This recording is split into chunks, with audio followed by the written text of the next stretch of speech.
Welcome to Echoes Beyond, where history meets mystery, legends challenge reality, and the greatest questions of our past are waiting to be uncovered. I'm Echo, and together we'll journey beyond the known.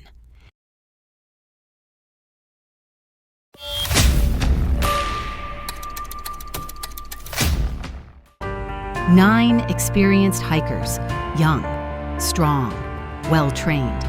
They set out across the frozen Ural Mountains in the winter of 1959. Every one of them expected to come home. None of them did. Weeks later, rescuers found their abandoned tent. It wasn't collapsed, it wasn't buried beneath deep snow, but something was terribly wrong. The tent had been cut open from the inside. Whatever happened that night frightened 9 experienced mountaineers so badly they fled into one of the coldest environments on Earth. Some were barefoot, some wore only socks, others left without coats. The temperature had fallen to almost minus 30 degrees Celsius. For most people, surviving even a few hours would have been impossible. But the deeper investigators looked, the stranger the mystery became. Some of the hikers were found together beneath a giant cedar tree. Others lay scattered across the snow, as though desperately trying to return to their tent. Months later, the remaining bodies were discovered beneath several meters of snow. Some had devastating chest fractures. One suffered catastrophic skull injuries. Another was missing her tongue. Yet there were no signs of a struggle, no evidence of another group, no footprints suggesting anyone had chased them. For more than 60 years, scientists, investigators, military experts, and millions of curious people have asked the same question. What could have frightened 9 experienced hikers so completely that they chose the deadly cold over the safety of their own tent? Tonight, we climb that mountain, we examine the evidence, we separate fact from fiction, and together, we'll decide which explanation makes the most sense. Because sometimes, the greatest mysteries aren't the ones hidden in ancient ruins. They're the ones that happened yesterday, leaving behind just enough evidence to keep us questioning everything. Welcome to Echoes Beyond.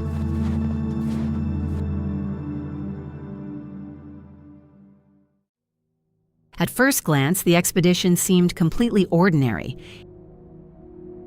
It was January 1959.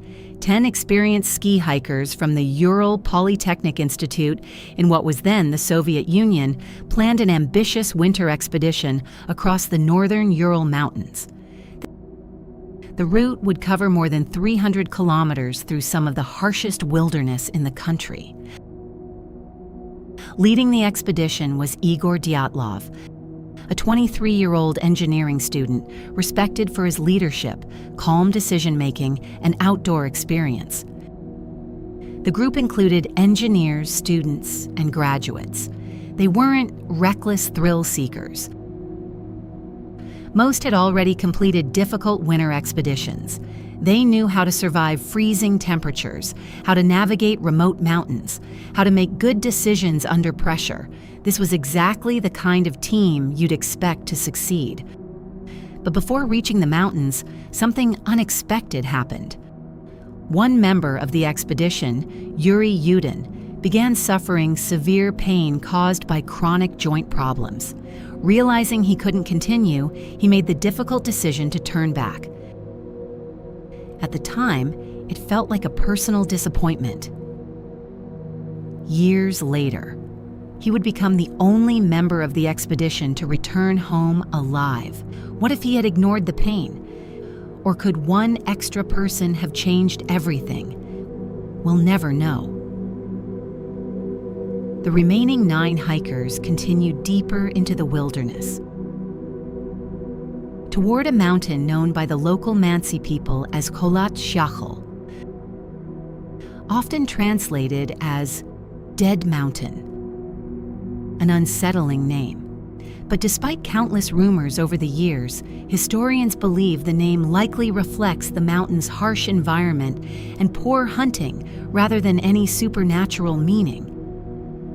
Still, knowing what happened there, it's difficult not to pause. The hikers pressed on, writing cheerful diary entries, taking photographs, laughing together.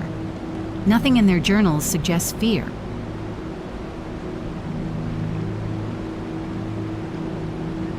In fact, the last known photographs show a group enjoying the adventure despite worsening weather.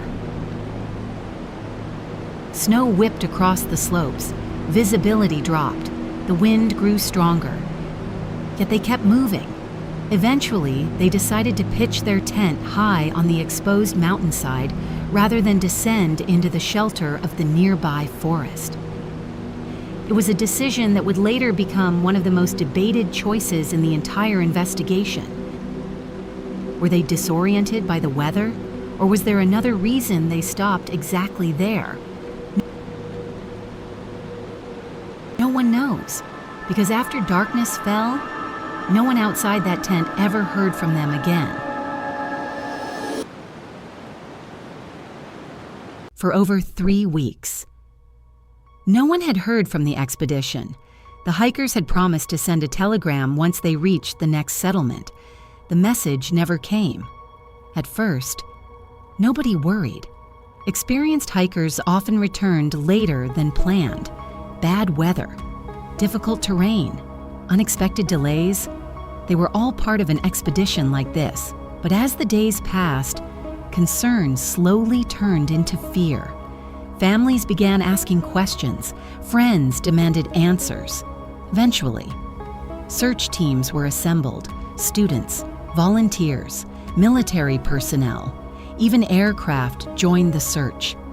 Somewhere, hidden beneath endless snow, 9 people had vanished. No one imagined what they were about to find.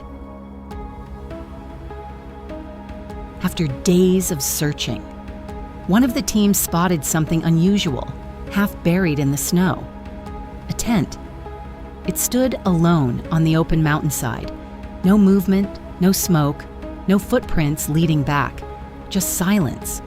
The rescuers cautiously approached, calling out names. There was no answer, only the sound of the wind. Then they noticed something chilling. The tent wasn't simply abandoned, it had been cut open from the inside. Not one cut, several. Large enough for people to crawl through in a hurry. Think about that for a moment. These were experienced mountaineers. They knew their tent was their lifeline, their shelter from temperatures that could kill within hours. Why destroy it? Why not simply use the entrance? What happened inside that tent that made seconds suddenly matter? Inside, everything seemed strangely ordinary. Sleeping bags, boots, winter clothing, personal belongings, food, even cameras. Most of it remained exactly where the hikers had left it, but the people were gone. Then investigators noticed something else. Footprints, a single trail leading away from the tent, 9 sets, walking, not running. The prints suggested the hikers left together, some barefoot, others wearing only socks. A few had managed to put on a single boot, yet despite the freezing conditions, they didn't appear to be sprinting in terror. Instead, they walked into the darkness, down the mountain, toward the forest, nearly 1.5 kilometers away. Why? If danger had been inside the tent, why leave without proper clothing? If danger had been outside, why walk calmly toward it? Nothing about the evidence seemed to fit. The trail ended near a massive cedar tree. There, searchers made their first heartbreaking discovery. 2 members of the expedition, both dead. They wore only their underwear. No heavy jackets, no boots, no gloves. A small fire had been built beneath the tree. Its remains suggested they had desperately tried to stay warm. Nearby, the bark high up the cedar had been stripped away. Several branches had been broken. As high as 5 meters above the ground, someone had climbed that tree. But why? Were they trying to spot the tent, watching for danger, or hiding from something below? Pieces of skin were later found embedded in the bark, evidence that whoever climbed had done so with bare hands. Imagine gripping frozen branches in temperatures below -30. The pain alone would have been unbearable, yet they kept climbing. Whatever motivated them must have seemed even worse than the cold. Between the cedar tree and the abandoned tent, rescuers discovered 3 more bodies. Each lay a little closer to the campsite, as if they had been trying to make it back. One collapsed, then another, then another. The evidence painted a tragic picture. The group had somehow become separated. Some remained near the fire. Others attempted the impossible journey back through deep snow and freezing winds. None survived. The official cause of death for these first 5 hikers: hypothermia. But investigators quickly realized that explanation answered only one question. It didn't explain why they left the tent, why they were barely dressed, or what forced them into the deadly cold in the first place. The mystery was only beginning. For nearly 2 months, investigators believed they had recovered everyone. 5 hikers had been found. The remaining 4 had simply vanished beneath the winter snow. Then, spring arrived. As the ice slowly melted, the mountain revealed one final secret. Unlike the first victims, these hikers had managed to put on extra clothing. Some garments belonged to members of the group who had already died. It suggested something remarkable. The survivors hadn't panicked forever. At some point, they had regrouped. They had tried to survive. They had taken clothing from those who had already succumbed to the cold. They were thinking clearly, fighting to stay alive. But something still prevented them from reaching safety. Then came the autopsy reports, and suddenly, everything changed. 3 of the 4 hikers had suffered devastating internal injuries: broken ribs, crushed chests, a fractured skull. Yet strangely, there were almost no external wounds, no deep cuts, no obvious signs of a violent struggle. The medical examiner compared the force involved to that of a high-speed car crash, but there had been no car, no explosion, no obvious weapon, only snow, silence, and a mountain that refused to explain itself. One discovery has fueled speculation for decades. One of the female hikers, Lyudmila Dubinina, was found without her tongue. Over the years, this detail has become the center of countless books, documentaries, and conspiracy theories. But what does the evidence actually say? Investigators noted that the body had spent months beneath snow and flowing water in the ravine. Many forensic experts believe natural decomposition and scavenging animals could explain the missing soft tissue. It is disturbing, but it isn't necessarily mysterious. This is where fact and speculation often become blurred. Another claim that refuses to disappear: radiation. Tests found elevated levels of radioactive contamination on some items of clothing.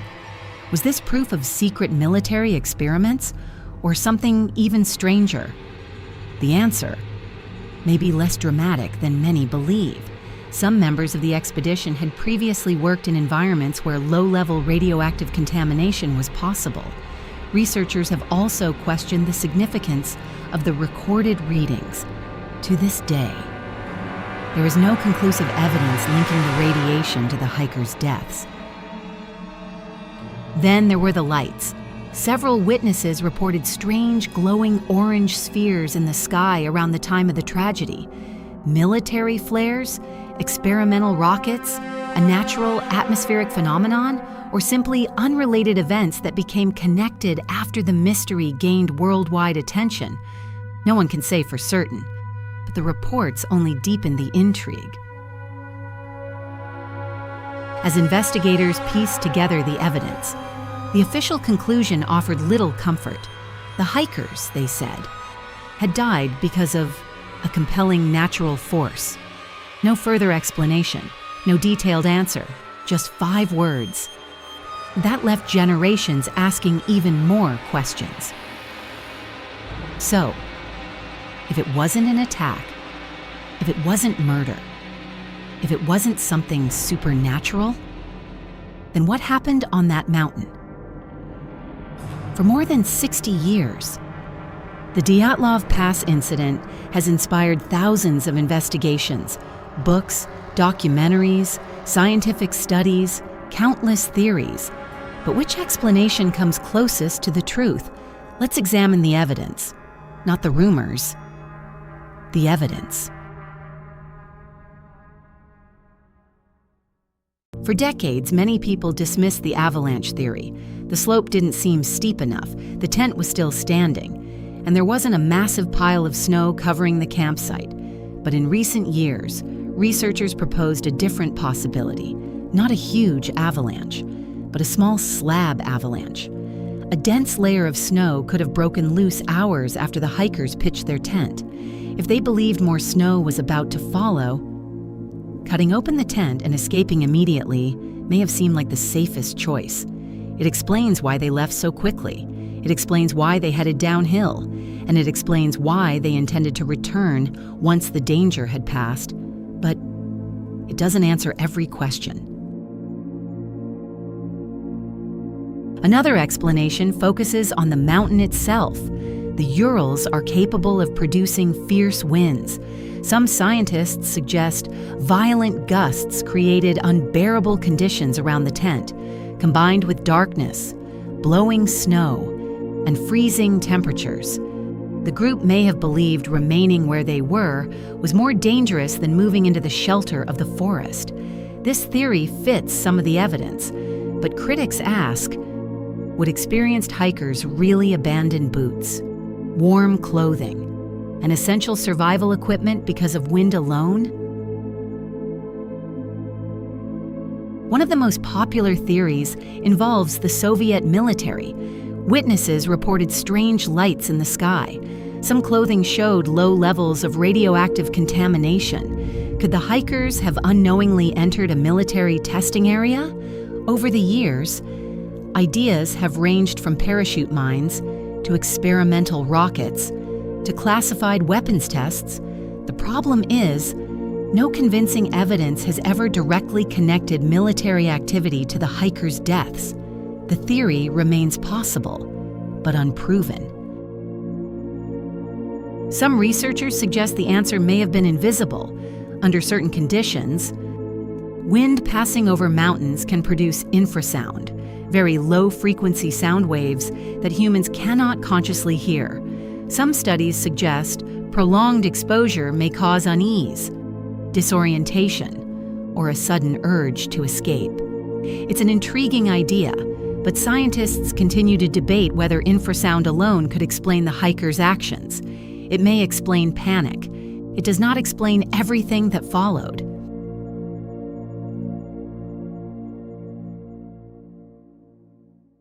Even today, several questions remain. Why did the group split into smaller groups? Why did some attempt to return to the tent, while others stayed near the fire? What caused the severe internal injuries?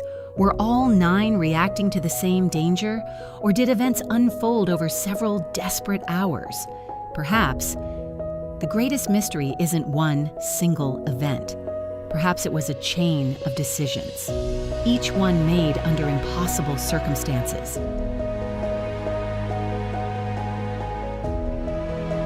History often leaves behind clear answers. Sometimes it leaves only fragments, a damaged tent, a trail of footprints, a dying fire beneath a lonely cedar tree. 9 young people left on an adventure, 9 families waiting for them to come home, and one mountain that has never fully revealed what happened on the night of February 1st, 1959. Perhaps science will one day answer every question, or perhaps some mysteries remain powerful precisely because they remind us that nature can still surprise us and that not every puzzle has a perfect solution. The Dyatlov Pass Incident has challenged investigators for more than 6 decades. It reminds us that history isn't always written in certainty. Sometimes it is written in questions. Thank you for joining me on another journey into the unknown. If you enjoyed this investigation, please like, subscribe, and become part of the Echoes Beyond community. Because beyond every mystery, there is another waiting to be discovered. Until next time, keep questioning everything.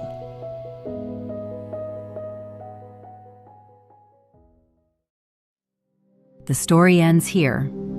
Or does it? Thank you for watching Echoes Beyond. If you dare to go deeper, like, subscribe, and return, because some truths refuse to stay buried. The end.